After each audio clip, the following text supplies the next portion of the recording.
Okay, to get some analysis on this, digital entrepreneur Christian Baudis joins us in the studio. Mr. Baudis, how has it come so far that hospitals are getting put in this position and that they end up paying ransoms in some cases? What's the digital world come to?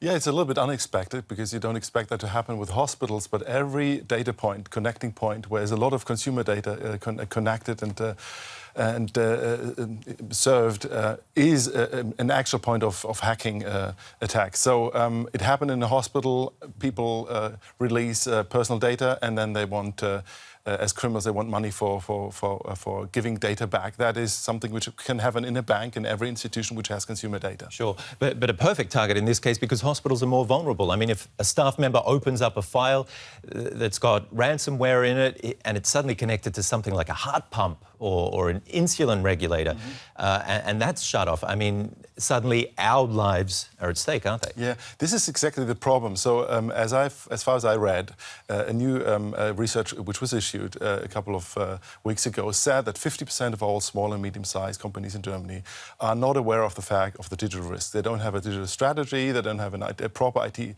security concept, and they even don't train their people.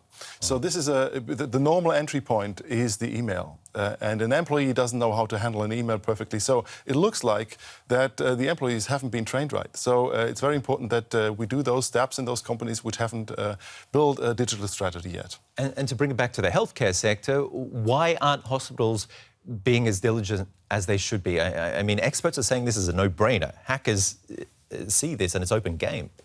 It happens in many companies. I think we're just a little bit lazy on that. We think that the digital age has a lot of advantages and opportunities, but we don't think about the downsides. So, and that is something we have to think. It's like in football, you have to think about your defense, not only about offense and midfield.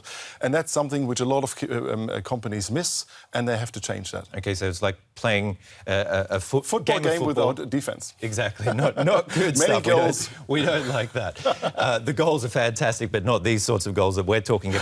Now, I was speaking about the issue of cybersecurity while I was in Davos with Eugene Kaspersky, who I'm sure you know. He's one of the experts, the biggest guys when it comes to this field. This is what he had to say.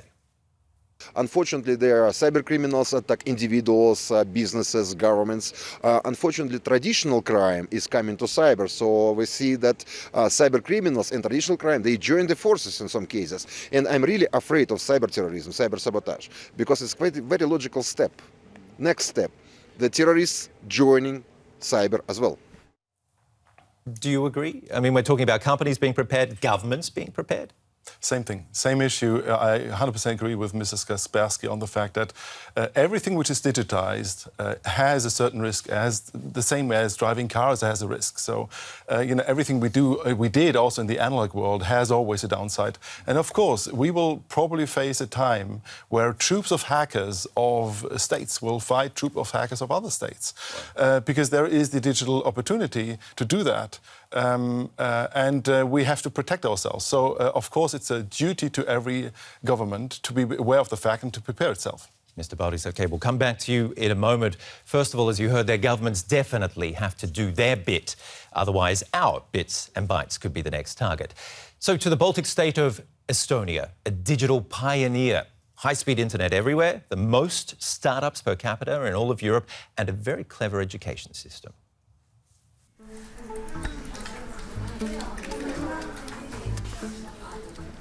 This is what programmers look like in Estonia. 10-year-old school children busy writing their own music programs or games. Marco started programming when he was 5, creating software to control mini robots.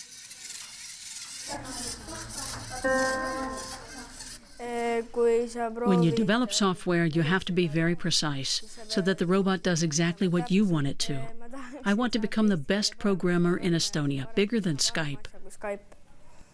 Everyone here knows Skype, founded in tiny Estonia and used across the world. The Baltic state's 1.3 million inhabitants can access the internet practically anywhere at no cost. In 2000, the state declared it to be a basic human right. I use digital banking, I use my mobile phone to do whatever I need to do. I'm using digital ID a lot. It's only a code which is sent to my phone, and then I can enter a PIN code, and then it acts as my digital signature. The man behind Estonia's digital strategy is Siim Sikkut, the government's IT consultant. With just one click, he can send his signature giving his consent that his daughter can go on a school trip. Using his identity card, he can digitally access his medical records and other personal information. As a result, it takes him just a few minutes to fill out his tax return. But other people can also see this data if it's not blocked in advance. We provide a privacy measure for people because through logbook we can see who has been accessing our data, our files. So for example here I can see that, say, in my health record, my dentist and my family doctor, they've been sort of accessing my file. That's okay.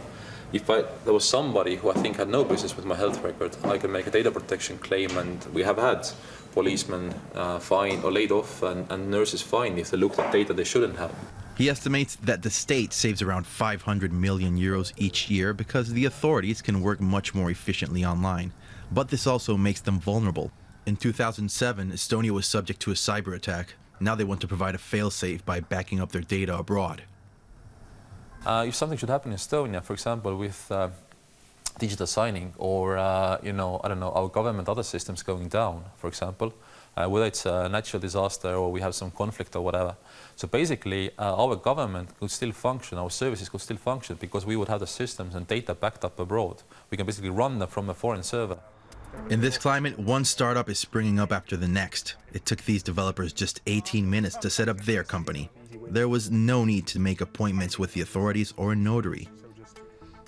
Their company TransferWise offers a cheaper way of transferring money online between various countries. In 1991, Estonia became independent from the Soviet Union and decided to start afresh. We were kind of fed up with all the bureaucracy and all the hiding of information that we had in the past 70 years before that. So we wanted fairness in all aspects of doing business and doing legislation that we had. Or sort of just refactoring. And they don't even think it's unfair that the government has extended e-residency rights to foreigners, in the hope that they will be encouraged to open an online business in the Estonian domain. We're a really small country. There is almost no point whatsoever to build something for the Estonian market alone, which immediately drives you to think globally. And when you think globally, you're already competing with anybody else in the world. And soon these students could be up there with them. In the third grade, they also get to set up their own business. I want to create new worlds for Minecraft or develop a war game.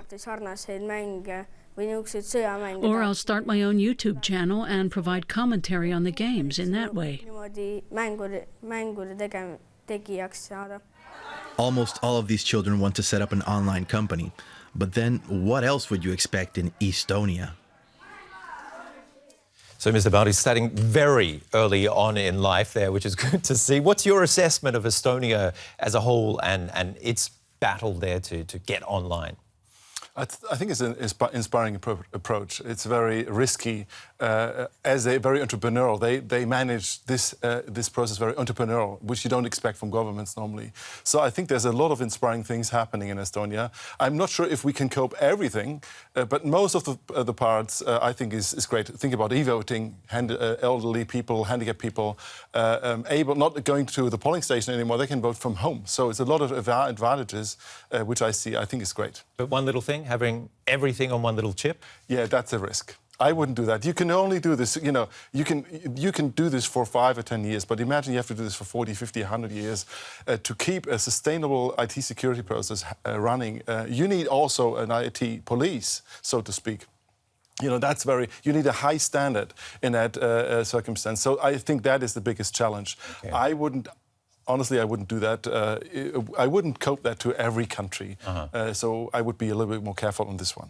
Okay, Mr. Baudis, thank you very much for coming into the studio. Pleasure having you along. Thank you.